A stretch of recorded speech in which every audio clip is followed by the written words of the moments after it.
Hello दोस्तों, welcome back. Law accent के YouTube channel पे आपका एक बार फिर से स्वागत है।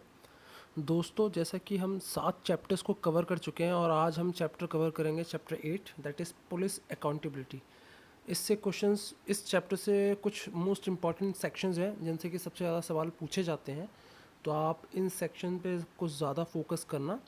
एक तो सवाल ज़रूर यहाँ से ये बन सकता है कि चैप्टर 8 जो है वो किसके बारे में बात करता है, तो यू मस्ट रिमेंबर कि जो चैप्टर 8 है it talks about the police accountability. तो आज हम इस चैप्टर में जो इसके इम्पॉर्टेंट सेक्शंस हैं हम उनको पढ़ेंगे।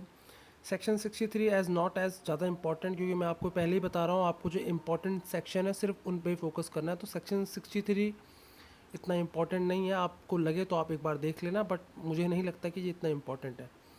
Section 64 most most and very important, ये बात करता है state and district police complaint authority की। अब आपको पहले ये समझना है कि पुलिस कंप्लेंट अथॉरिटी क्या होती है। देखिए, हर राज्य में जो पुलिस होती है, अगर वो पुलिस अपना फंक्शन, अपनी ड्यूटीज़ को डिस्चार्ज नहीं करती है, तो उस केस में बेसिकली पुलिस के रिस्पेक्ट में एक कंप्लेंट अथॉरिटी होती है, जहाँ पे पुलिस का कोई भी official, whether it's constable, whether it's sub inspector, head constable और कोई भी ऑफिसर हो, जब वो अपना काम नहीं करता है तो आप थाने में शिकायत के साथ साथ एक पुलिस कंप्लेंट अथॉरिटी होती है पर्टिकुलर डिस्ट्रिक्ट में, आप वहाँ पे भी अपनी कंप्लेंट दे सकते हो। तो अब स्टेट और डिस्ट्रिक्ट पुलिस कंप्लेंट अथॉरिटी के ऊपर ही ये हमारा सेक्शन है, सेक्शन 64 बहुत इंपॉर्टेंट है। अब ये क्या कहता है, सब सेक्शन 1 हम इसको पढ़ते हैं। The state government shell constitute a state police complaint authority for discharge the function given in section 71, consisting of a chairperson and a maximum 4 other person। इसका मतलब ये हुआ कि जो राज्य की सरकारें हैं, ये उसके लिए मैंडेटरी है कि वो क्या करेगी, कि स्टेट पुलिस कंप्लेंट अथॉरिटी को बनाएगी। अब स्टेट पुलिस कंप्लेंट अथॉरिटी को जब स्टेट गवर्नमेंट क्या करेगी, कॉन्स्टिट्यूट करेगी, तो वो जो अथॉरिटी होगी वो फंक्शंस करेगी जिसका मेंशन सेक्शन 71 में जो हम आगे पढ़ेंगे। और ऐसी जो कंप्लेंट अथॉरिटी होगी, इसका एक चेयरपर्सन होगा और मैक्सिमम 4 अन्य जो होंगे इसके सदस्य होंगे, यानी कि आप कह सकते हो इसमें 5 मेंबर बॉडी हो जाएगी, ये मल्टी मेंबर बॉडी है। अब इसका सब सेक्शन 2 जो है वो हम पढ़ते हैं। कह रहा है, in view of the prevalent revenue police provision and regular police provision in the district of the Kumaon region of a district complaint authority shall be constituted. यानी कि जो कुमाऊं रीजन है उत्तराखंड में, राज्य का, वहाँ की समस्याओं को सुलझाने के लिए, वहाँ की जो भी कंप्लेंट आती है उसके लिए एक डिस्ट्रिक्ट कंप्लेंट अथॉरिटी बनाई जाएगी। और वो जो डिस्ट्रिक्ट अथॉरिटी बनाई जाएगी कुमाऊं में, तो कुमाऊं रीजन में कौन कौन से उस डिस्ट्रिक्ट कंप्लेंट अथॉरिटी के अंडर में जो जो रीजन आएंगे, वो आएंगे नैनीताल आएगा, उधम सिंह आएगा, उधम सिंह नगर, अल्मोड़ा, बागेश्वर, चंपावत एंड पिथौरागढ़। ये सारी जो हमारे एरिया हैं, ये किसके अंडर में कवर होंगी, ये सारी कवर होंगी हमारे जो कुमाऊं में रीजन में जो जो आते हैं, और इसके लिए एक डिस्ट्रिक्ट कंप्लेंट अथॉरिटी बनाई जाएगी। अब है हमारा बी, ये कहता है in the set continuation of for the district of the Garhwal region. तो जैसे हमने कुमाऊं रीजन का पढ़ा था, इसी तरीके से गढ़वाल जो रीजन है उसके लिए भी एक क्या बनाई जाएगी, कंप्लेंट अथॉरिटी बनाई जाएगी, जिसका जो कहाँ पर होगा, देहरादून में होगा। और जो गढ़वाल रीजन के लिए जो जो भी डिस्ट्रिक्ट कंप्लेंट अथॉरिटी होगी, वो किस किस जगह अपने ज्यूरिडिक्शन को एक्सरसाइज कर सकती है, वो कर सकती है देहरादून में, हरिद्वार में, पौरी में, चमोली में, रुद्रप्रयाग में, तेहरी एंड उत्तरकाशी में। और ये जो कंप्लेन अथॉरिटी होगी ये कहाँ पे होगी, इसकी सिटिंग देहरादून में होगी। यानी कि आप कह सकते हो घरवाल रीजन के ये सारे डिस्ट्रिक्ट जो हैं, ये सब डिस्ट्रिक्ट कंप्लेन अथॉरिटी जो देहरादून में होगा, वहाँ पे इसका एक क्या कह सकते हो ऑफिस होगा। और वहीं से अलग अलग जो गढ़वाल रीजन के जो भी डिस्ट्रिक्ट हैं, उनकी जो भी कंप्लेंट्स होंगी, ये जो डिस्ट्रिक्ट कंप्लेंट अथॉरिटी है ये सुनेगी और उसका निपटारा करेगी। अब हम पढ़ेंगे सेक्शन 65, बहुत इंपॉर्टेंट है, आप इनके नेम जरूर याद रखना। जैसे क्या, composition of the state police complaint authority, ये बात करता है कि जो राज्य में कंप्लेंट अथॉरिटी होगी पुलिस के रिस्पेक्ट में, इसकी कंपोजिशन क्या होगी, यानी कि इसमें कौन होंगे, कितने लोग होंगे। तो ये एक चीज़ हमेशा याद रखना, एक तो इसका चेयरपर्सन होगा और मैक्सिमम 4 लोग होंगे, तो टोटल कितने लोग हो गए, 5। तो यहाँ से एक सवाल बनता है। अब 65A क्या कहता है, 65A ये कहता है कि composition of district police complaint authority, वहाँ पे बात कर रहे थे स्टेट पुलिस कंप्लेंट की, अब हम बात करेंगे यहाँ पे डिस्ट्रिक्ट की, यानी कि ज़िले में जो कंप्लेंट अथॉरिटी होगी, तो वहाँ पे क्या होगा, एक चेयरपर्सन होगा और 2 मेंबर होंगे। इसी तरीके से सेक्शन 66 को देखो, in eligibility for membership of the state district police complaint authority, ये कहता है कि जो भी मेंबर्स होंगे स्टेट के या डिस्ट्रिक्ट पुलिस कंप्लेंट अथॉरिटी के, कौन कौन व्यक्ति इन एलिजिबल होगा, यानी कि किन किन कंडीशनों पे एक व्यक्ति एलिजिबल नहीं होगा मेंबर बनने के लायक। तो अगर वो व्यक्ति सिटीजन नहीं है भारत का तो वो एलिजिबल नहीं है, ना ही वो स्टेट पुलिस कंप्लेंट अथॉरिटी में बन सकता है, ना ही वो डिस्ट्रिक्ट में बन सकता है मेंबर। अगर वो 70 साल से ऊपर का है तो भी नहीं। Is serving in any police military और एलीड ऑर्गेनाइजेशन, यानी कि कोई भी व्यक्ति अगर पुलिस में अपनी सेवा दे रहा है, मिलिट्री में दे रहा है या कोई भी समकक्ष ऑर्गेनाइजेशन में दे रहा है, तो ऐसा व्यक्ति भी एलिजिबल नहीं है। Is employed as a public servant, अगर ऐसा व्यक्ति जो कि एक पब्लिक सर्वेंट है वो भी इनएलिजिबल है। होल्ड एनी इलेक्टेड ऑफिस, यानी कि अगर मान लो एमएलए है, एमपी है, वो भी एलिजिबल नहीं है। या किसी भी लोकल बॉडी एमसीडी में भी अगर कोई मेंबर है वो भी एलिजिबल नहीं है। Is a member of or associated in any manner with an organisation declared as unlawful under an existing law, यानी कोई ऐसा व्यक्ति जो एक ऐसे संगठन से जुड़ा हुआ है कि जो जिसको अनलॉफुल घोषित करा गया है किसी कानून के तहत, या ऐसी ऑर्गेनाइजेशन जिसको राज्य की सरकारों ने या केंद्र की सरकारों ने एक देश के लिए थ्रेट माना हो या जिसको अनलॉफुल माना हो, तो ऐसी ऑर्गेनाइजेशन से अगर कोई व्यक्ति जुड़ा है वो भी एलिजिबल नहीं है। फिर कह रहा है इज एन ऑफिस बीरर और अ member of any political party, it means अगर एक व्यक्ति जो किसी पॉलिटिकल पार्टी में अगर किसी भी पद पर है या फिर मेंबर है उस पॉलिटिकल पार्टी का, वो भी इसमें कंप्लेंट अथॉरिटी में मेंबर नहीं बन सकता। Has been convicted for any offence or against whom charges have been frame by any court of law, यानी कि किसी भी अपराध में व्यक्ति कन्विक्टेड हो जाता है या जिसके खिलाफ चार्ज यानी कि जो चार्जेस हैं वो फ्रेम हो चुके हैं कोर्ट के द्वारा, या ऐसा कोई भी व्यक्ति जो अनसाउंड माइंड है जिसको कोर्ट ने डिक्लेयर करा है। यहाँ पे वर्ड यूज हुआ है कम्पिटेंट कोर्ट, इट मीन्स कोई भी व्यक्ति अनसाउंड माइंड तभी माना जाएगा जब उसको एक जो कोर्ट है वो उसको क्या करेगा, डिक्लेयर करेगा, तभी हम उसको अनसाउंड माइंड कहेंगे। ये सारे कंडीशन है जब कोई व्यक्ति इन एलिजिबल होगा। अब अपॉइंटमेंट की बात करता है तो chairperson of the state police complaint authority shall be retired जज ऑफ ऑनरेबल सुप्रीम कोर्ट या फिर ऑनरेबल हाई कोर्ट, यानी कि जो भी चेयरपर्सन होगा स्टेट पुलिस कंप्लेंट अथॉरिटी का वो रिटायर्ड जज होना चाहिए, या तो सुप्रीम कोर्ट का या फिर हाई कोर्ट का। Appointment of chairperson of the state police complaint authority may be made by the state government only amongst from the panel of retired judges suggested by the honorable chief justice of the high court। इसका मतलब ये है कि जब भी राज्य सरकार क्या करेगी, चेयरपर्सन की नियुक्ति करेगी, तो वो जो पैनल होगा, पैनल की सिफारिश जो होगी, ठीक है ना, उसको कौन प्रिसाइड करेगा, जो चीफ जस्टिस होगा हाई कोर्ट का वो प्रिसाइड करेगा। जब रिटायर्ड जजेस का नाम सजेस्ट करा जाएगा कि उसको चेयरपर्सन बनाया जाए। अपॉइंटमेंट ऑफ द मेंबर्स, अगर हम बात करेंगे मेंबर्स की कि जो स्टेट पुलिस कंप्लेंट अथॉरिटी में अगर हम अपॉइंटमेंट करते हैं मेंबर्स की, क्योंकि एक चेयरपर्सन था, बाकी 4 जो कि मैक्सिमम हो सकते हैं 4 मेंबर को ही उसमें अपॉइंट करा जा सकता है, तो ऐसे में जो स्टेट गवर्नमेंट होगी वो अपॉइंटमेंट करेगी और वो पैनल्स एक बनाएगी, ठीक है ना, जिसके नाम को स्टेट ह्यूमन राइट कमीशन हो गया या लोकयुक्त हो गया या स्टेट पब्लिक सर्विस कमीशन हो गए। And the panel of names for the selection of the members of the state human right commission Lokayukta state public service commission shall be prepared from amongst the retired civil servants police officers retired officer of the department civil society. इसका मतलब ये हुआ कि जो भी state human right commission हो गया, Lokayukta state public service commission में कि जो लोग जो रिटायर्ड सिविल सर्वेंट्स हैं वो क्या करेंगे, उनका एक पैनल होगा और वो पैनल क्या करेगा, किन मेंबरों की नियुक्ति होनी है नहीं होनी है उनकी सिफारिश राज्य सरकार को भेजेगा और राज्य सरकार ऐसे व्यक्ति को क्या करेगा, मेंबर के तौर पे अपॉइंट करेगा।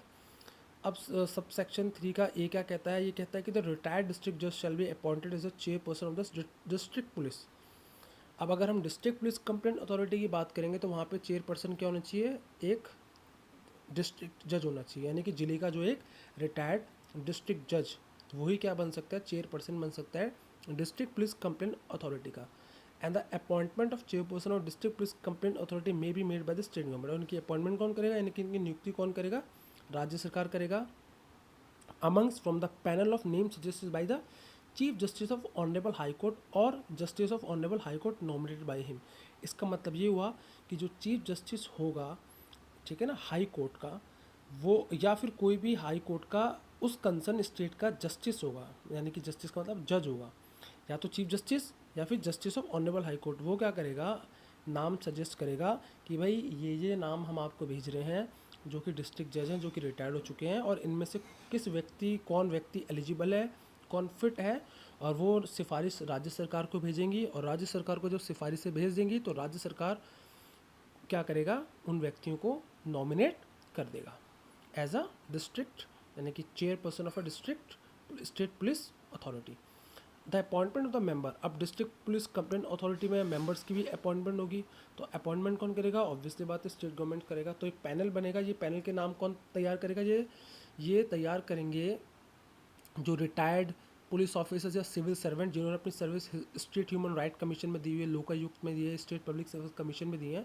और ये क्या करेंगे, नामों का सिलेक्शन करेंगे, और ये उन नामों का सिलेक्शन करके जो भी प्रिपेयर करेंगे, जो जो सिफारिशें भेजेंगे, ये जो सिफारिशें भेजी जाएंगी इन डिपार्टमेंट से राज्य सरकार को, और राज्य सरकार फिर क्या करेंगी, इनको अपॉइंट करेगी।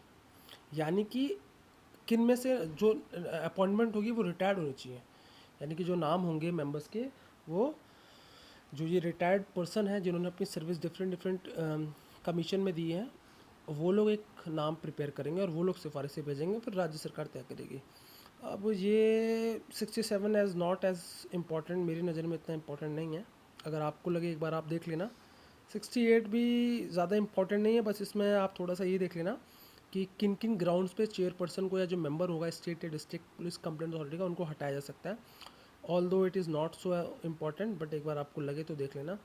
69 में बताएगा कि जो स्टेट और डिस्ट्रिक्ट पुलिस कंप्लेंट अथॉरिटी होती है उनके स्टाफ क्या क्या होते हैं, मतलब उनकी स्ट्रेंथ कितनी होगी, क्या क्या फैसिलिटी मिलेगी, क्या रेम्यूनरेशन मिलेगा, ये सब जो है राज्य सरकार तय करेगी, तो इतना इम्पोर्टेंट नहीं है। 70 भी इतना इम्पोर्टेंट नहीं है। 71 इम्पॉर्टेंट है, जिसमें बात करता है कि इनके क्या क्या काम होंगे, यानी कि जो स्टेट और डिस्ट्रिक्ट पुलिस कंप्लेंट अथॉरिटी होगी, इनके फंक्शंस के बारे में बात करता है। तो ये एक बार जरूर देखते हैं। ये कहता है कि state police complaint authority shall inquire into complaints against police officer. मैंने आपको जैसा बताया कि इनका मेन काम क्या होगा कि पुलिस ऑफिसर्स जो होते हैं उनके अगेंस्ट कोई कंप्लेंट आई है तो उनको क्या करता है, डील करता है। अब क्या हर व्यक्ति के खिलाफ, अब ये कहता है police officer the additional police superintendent and high state, यानी कि एपी, यानी कि एडिशनल पुलिस सुप्रिटेंडेंट या उससे ऊपर के जो रैंक वाले व्यक्ति होते हैं उनके खिलाफ कोई कंप्लेंट आएगी तो उनकी इंक्वायरी जो करेगा वो स्टेट पुलिस कंप्लेंट अथॉरिटी करेगी। Authority shall forward the complaint of misconduct receive directly by it to the home department. अब ये क्या करेगी, जो स्टेट पुलिस कंप्लेंट अथॉरिटी है इसके पास जिस व्यक्ति के खिलाफ, यानी कि जो एडिशनल पुलिस सुप्रिटेंडेंट के खिलाफ या उससे ऊपर रैंक के व्यक्ति के खिलाफ कोई भी कंप्लेंट आएगी, वो उसको फॉरवर्ड करेगी होम डिपार्टमेंट, जो कि राज्य सरकार का विभाग होता है जिसको गृह मंत्रालय कहते हैं हम, ठीक है ना। वो आगे प्रोसीड करेगा। Provided that no cognition shall be taken in anonymous complaint. अब एक और बात यह है कि कोई भी एरा गैरा या कोई भी एक गुमनाम कंप्लेंट डाल दी जाएगी तो उस पर कार्रवाई नहीं करी जाएगी, ठीक है भाई। ऑब्वियसली बात है, किसने कंप्लेंट डाली है तो वो अपना नाम एड्रेस तो बताएगा एटलीस्ट। ये थोड़ी कि मैंने किसी भी व्यक्ति के खिलाफ कंप्लेंट डाल दी है, ना मैंने और जिसने कंप्लेंट फाइल करी है ना उसका नाम है ना एड्रेस है, तो इस तरीके से नॉन सीरियस एक्ट हो जाता है। Authority may inquire into allegation of serious misconduct, ठीक है। अथॉरिटी जो है वो इंक्वायरी कर सकती है कोई भी जो सीरियस मिसकंडक्ट अगर हुआ है किसी भी पुलिस पर्सनल के अगेंस्ट। अब सीरियस मिसकंडक्ट कुछ भी हो सकता है, रिश्वत लियो मान लो, या अपनी ड्यूटीज़ को प्रॉपर तरीके से ना कर रहा हो, या पुलिस कस्टडी में किसी को एट्रोसिटीज़ कर रहे हो, तो ये सारी जो है सीरियस मिसकंडक्ट में आते हैं। या मतलब जॉब में होते हुए भी आप अपना प्राइवेट को ट्रेड कर रहे हो, ठीक है ना, तो ये सारे जो है सीरियस मिसकंडक्ट में आ जाते हैं। या अपने सीनियर की ऑर्डर को ना फॉलो करना, ये भी एक सीरियस मिसकंडक्ट में आ जाता है। अब सीरियस मिसकंडक्ट में क्या क्या दिए है इनकी थोड़ी एक्सप्लेनेशन पढ़ लो, बहुत इंपॉर्टेंट है। कह रहा है कि कोई भी जो पुलिस ऑफिसर का एक्ट है वो सीरियस कंडक्ट में इन कारणों में आएगा, या इन एक्ट में उस एक्ट को हम एक सीरियस मिसकंडक्ट के तौर पे मानेंगे। जैसे डेथ इन पुलिस कस्टडी, किसी व्यक्ति को इंट्रोगेशन के लिए बुलाया है बट पुलिस कस्टडी में उसकी मौत हो जाना। ग्रीवस हर्ट देना उस व्यक्ति को, जो कि ऑलरेडी मेंशन है सेक्शन 320 ऑफ आईपीसी, आप पढ़ोगे टोटल 8 तरह की ग्रीवस हर्ट होती हैं, ठीक है। इसी के साथ हमारा जो है रेप और अटेम्प्ट टू कमिट रेप, यानी कि पुलिस द्वारा रेप या रेप की कोशिश करना, अरेस्ट करना अनलॉफुल या डिटेन करना किसी व्यक्ति को without due process law means कि भाई आपने ना उसको नोटिस थमाया है, ना आपने उसको कोई एफआईआर की कॉपी दी है, ना उसको इन्फॉर्म करा है, ना उसने आपको विदिन 24 मजिस्ट्रेट के सामने प्रोसेस कराया। तो जो जो अरेस्ट के प्रोसीजर जो होते हैं, जो सीआरपीसी में मेंशन है, वो आपने फॉलो नहीं करा। ह्यूमन राइट का एक तरीके से वॉयलेशन करना या करप्शन, ये these are the I mean charges which is considered to be a serious allegation, और हम कह सकते हैं ये कि सीरियस मिसकंडक्ट में आ जाता है। Authority may also inquire into other cases refer to it by the state government. इसके अलावा कोई और केसेस जहाँ पर राज्य सरकार या जो डीजीपी होता है अगर वो रेफ़र करता है, और उन्होंने अगर रेफ़र करा है और जहाँ पे अथॉरिटी को लगता है कि ये केस ऐसा है कि भाई यहाँ पे संज्ञान लेना चाहिए, तो इंडिपेंडेंट इंक्वायरी भी बैठाई जा सकती है। तो authority may monitor the status of departmental inquiry. इसके अलावा डिपार्टमेंटल लेवल पर अगर कोई इंक्वायरी होती है मिसकंडक्ट के पॉइंट ऑफ व्यू से, किसी भी कंप्लेन में जो भी गजटेड ऑफिसर के अगेंस्ट, तो उस केस में भी जो अथॉरिटी होती है स्टेट पुलिस कंप्लेंट अथॉरिटी, वो डिपार्टमेंटल इंक्वायरी को भी क्या कर सकती है, ट्रैक करती है, स्टेटस देखती है, उससे पीरियडिकली रिवाइज करती है, कंसर्न ऑफिसर जो होता है उनसे एडवाइस लेती है पीरियडिकली। ये सारे पावर्स दे रखे हैं। तो ये सारी चीज़ें बताई गई हैं इनमें, और इनके फंक्शंस वगैरह बताए गए हैं जो कि मैंने आपको बताया। इसी तरीके से डिस्ट्रिक्ट पुलिस कंप्लेंट अथॉरिटी के लिए भी देख लेना। इसमें डेप्यूटी जो सुपरिटेंडेंट ऑफ पुलिस और उससे नीचे के जो रैंक के जो ऑफिसर होते हैं, उनके लिए अगर आपको कंप्लेंट फाइन करनी है तो वो कहाँ करनी है, डिस्ट्रिक्ट पुलिस कंप्लेंट अथॉरिटी में करनी है। बस थोड़ा यहाँ से ये फ़र्क याद रखना कि स्टेट पुलिस कंप्लेंट में किसके खिलाफ कंप्लेंट हो सकती है, ठीक है ना, एडिशनल पुलिस सुपरिटेंडेंट या उससे ऊपर के रैंक को। और अगर डिस्ट्रिक्ट पुलिस कंप्लेंट अथॉरिटी में फाइल होगी तो वो डेप्यूटी सुपरिटेंडेंट ऑफ पुलिस या उससे नीचे के रैंक के जो भी व्यक्ति हैं उनके लिए आप डिस्ट्रिक्ट पुलिस कंप्लेंट अथॉरिटी में कंप्लेंट फाइल कर सकते हो। और बाकी 72 भी इतना इम्पोर्टेंट नहीं है, 73 भी उतना इम्पोर्टेंट नहीं है। हाँ, राइट ऑफ कंप्लेनेंट ये इम्पोर्टेंट है, यानी कि जो जिस व्यक्ति ने कंप्लेंट फाइल करे उसके क्या क्या अधिकार हैं। तो ये कहता है कि any person may lodge his complaint. Any person का मतलब है कोई भी व्यक्ति जो है, विक्टिम जो है, वो कंप्लेंट फाइल कर सकता है रिलेटेड टू एनी मिसकंडक्ट या सीरियस मिसकंडक्ट। और सीरियस मिसकंडक्ट और मिसकंडक्ट आपको बता दिया है। तो अगर ऐसी कैटेगरी में कोई भी एक्ट गिरता है किसी भी पुलिस का, तो उस केस में कोई भी व्यक्ति जो है पुलिस पर्सनल के अगेंस्ट क्या कर सकता है, कंप्लेंट फाइल कर सकता है। No complaint shall be entertained by the related authority if the subject matter of the complaint is being examined by any other authority or any court establish by law. ये बहुत important है। अगर जिस व्यक्ति के खिलाफ आपने मान लो एक कंप्लेन दी है और वो कंप्लेन ऑलरेडी कोई कोर्ट में सुनवाई चल रही हो उस मामले में, या कोई और अथॉरिटी उस मैटर को क्या कर रही हो, उस कंप्लेन को सुन रही हो, तो ऐसे में उस कंप्लेन को एंटरटेन नहीं करा जाएगा बाय द स्टेट पुलिस या डिस्ट्रिक्ट पुलिस कंप्लेंट अथॉरिटी द्वारा, क्योंकि ऑलरेडी उसको क्या है, वो मैटर पेंडिंग है, सब जुडाइज है। तो एक ही मैटर पे दो बार संज्ञान लेना अगेंस्ट द लॉ है। In cases where a person has lodged a complaint with the police authority, he may inform the related authority at any stage of the departmental inquiry about any undue delay in processing of the inquiry। यानी कि जहाँ भी किसी व्यक्ति ने complain launch करी है police authority को, तो वो पुलिस या डिस्ट्रिक्ट कंप्लेंट अथॉरिटी को ये बता सकती है कि भाई जो डिपार्टमेंट इंक्वायरी है वो जानबूझ के प्रोसेस को क्या कर रहा है, डिले कर रहा है, या इंक्वायरी में डिले कर रहा है। जो ये भी आप ग्रीवियांस को पहुंचा सकते हो।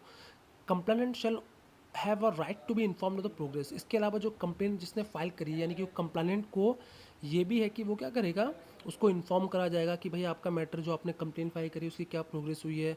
टाइम टू टाइम उसको इन्फॉर्म करा जाएगा इंक्वायरी अथॉरिटी द्वारा कि क्या उन्होंने एक्शन लिया है, या इंक्वायरी या जो डिपार्टमेंटल प्रोसीडिंग हो रही है वो उसमें क्या कंक्लूजन आया है उसका, ये सारी चीज़ें इन्फॉर्म करी जाएंगी। Protection of action taken in good faith, ये बहुत इंपॉर्टेंट है।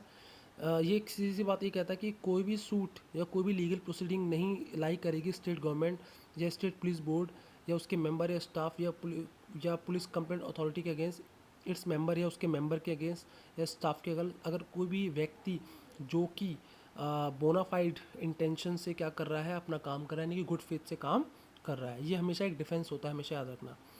और बस ये फंडिंग है, तो फंडिंग ऑब्वियसली याद रखना, जो स्टेट बजट है, राज्य सरकार अपना बजट लाती है, उसी से फंडिंग अप्रोप्रिएट जो सरकार के विवेक के ऊपर है कितना फंडिंग देना चाहती है, नहीं देना चाहती है। तो ये बहुत इंपॉर्टेंट है इसमें। और एक चीज़ मैं आपको बता दूं, जो भी आप देख रहे हो ना अमेंडमेंट्स हुए इनमें बहुत एक्ट में, जैसे कि आप देखोगे, सपोज़ करो मैं आपको बताता हूँ एग्जांपल, फॉर एग्जांपल सेक्शन हम ले लेते हैं जैसे 71। तो देखो 71 पे आप देखोगे ऊपर में 5 लिखा हुआ है। ये 5 का मतलब क्या है कि इसमें अमेंडमेंट हुआ है या इसको इंसर्ट करा गया है। तो ये लिखा है कि substituted by Uttarakhand act number 27 of 2018 section 10 for section 71। अब इससे सवाल ये बन सकता है कि सेक्शन 71 जो था वो कब इंसर्ट करा गया था या किस ईयर में।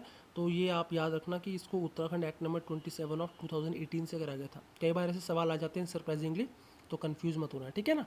तो यही था आज का हमारा चैप्टर 8 जो कि कंप्लीट हो चुका है। इसके बाद हमारे 2 चैप्टर बचेंगे 9 और 10, और इसके बाद आपका ये पूरा बेयर एक्ट जो है कंप्लीट हो जाएगा। पसंद आए तो लाइक करना, आगे बताना लोगों को, और अगर कुछ डाउट हो तो आप कमेंट कर सकते हैं। थैंक यू दोस्तों, नमस्कार।